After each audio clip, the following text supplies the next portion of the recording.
Hi, my name is Judy Foss and I am here to begin a blog. Thank you for joining me today. The idea that I have in mind is that there are many of us out in the society in America. In fact, over 51% of us are single. And we're out there in dating sites. We're out there just trying to do life. We have a lot of questions. We have a lot of conversations we could have with each other, but we don't really have a venue in which to do it. I'm hoping to supply a venue. I would like to tell you a little bit about myself. For one thing, I am a mentor, and I am here to share with you some of the things that I have learned about life and about relationships, and especially about emotional healing. So I'm hoping that you will enjoy what I have to bring to you. I plan on doing updates twice a week for your enjoyment and also for your participation. There is a way that you can reply back to me through the Contact Me site, and I would love to answer any questions that you have and enter into conversations with you. It would be my pleasure. If you're a person that deals with a lot of unhappiness, such as what my friends felt this last week of Valentine's Day, and that unhappiness stems from broken things in your past and the fact that you're alone, I've got really good news for you. There's all kinds of hope for you and the promise of a very good future, but it lies on the side of truth. Our society is embroiled in tons of strife and confusion right now. Some would say it's because of the political charged environment that we are in. But as I have listened to people talk and have done my own investigation, I think it's truth that is on trial. And the truth is the side that will set you free in your pursuit of love and in pursuit of happiness. So speaking of truth, let's tackle the subject of Valentine's Day. It does serve as a reminder that in a married person's world, I am alone. I am. But it hasn't been that hard on me for the last few years, because one of the things that I have told myself and I've acted on is that I do not feel lonely when I take an event that might make me feel lonely and turn it into an opportunity to give to others who might be feeling the very same way that I am feeling. So what I have done the last couple of years is I've identified about 3 or 4 single women. Most of them, if not all of them, are in my workforce. And on Valentine's Day, I bring them candy, I bring them flowers, and I bring them cards, and I wish them happy Valentine's Day. And of course, I always buy them the kind of chocolates that I like, so they'll hopefully share them with me. I am under the impression that single women should not be barred from enjoying chocolate and flowers just because it's February 14th. And that has worked for me. It has kept me from depression or sadness, and it is something that I really enjoy doing.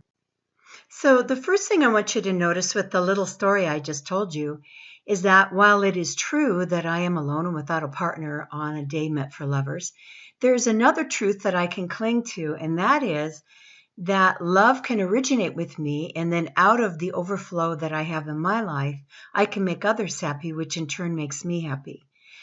And Jesus did say, as I mentioned earlier, you will know the truth will make you free. The truth is that I'm alone, but there's another truth, and it kind of cancels out that previous truth. And that truth is that I can, out of the abundance of what Jesus gives me, give to others. Then I don't feel lonely. So I'm acting on truth, and it's making a difference in my life. Why would Jesus say that the truth would make us free unless, of course, he knew that we could, and in fact, very often become bondage to things that keep us enslaved to things like depression, immorality, impure habits, bitterness, and anger. These things wreck our lives and keep us from developing meaningful relationships. So let's delve into some of the truth that will make us free. I want us to look at the character and the invitation of God to our single hearts today. I'm going to Psalm 34, verse 8. Taste and see that the Lord is good. Blessed is the man who takes refuge in him. Fear the Lord, you his saints, for those who fear him lack nothing. The lions may grow weak and hungry, but those who seek the Lord lack no good thing. This is quite an invitation, and it brings a lot of peace and calmness to my heart to realize that God's invitation to me is to come deeper into him and who he is, and the end result is I will lack nothing. One thing that my single life does introduce me to is certain lacks. I might go for weeks without a hug. I don't care for that. But one of the things I have responded to in this psalm is I take by faith that when I close the gap between me and Jesus, that even my emotional and affectionate needs will be met. And I have discovered that. I see a progression in this psalm. Let's start with this first part. Taste and see that the Lord is good. I was raised in a very toxic religious system where I was made to feel like God was a stern disciplinarian that was very anxious to slap me around if I ever had a bad thought or did anything outside of his will.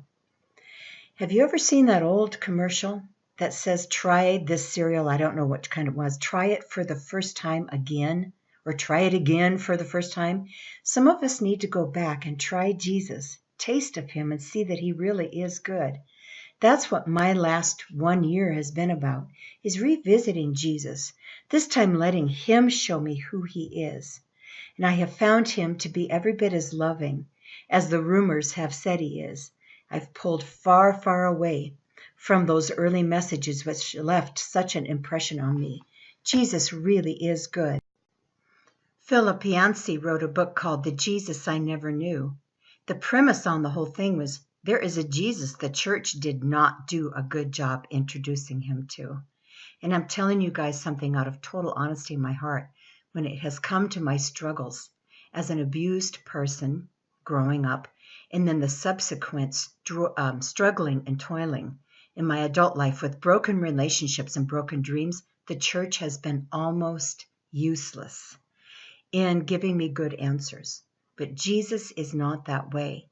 One of the things that I found out that early on drew me to taste of him again was I realized when I grieved in the process of my healing, when I grieved things that had happened to me in the absences of my life, Jesus was grieving with me.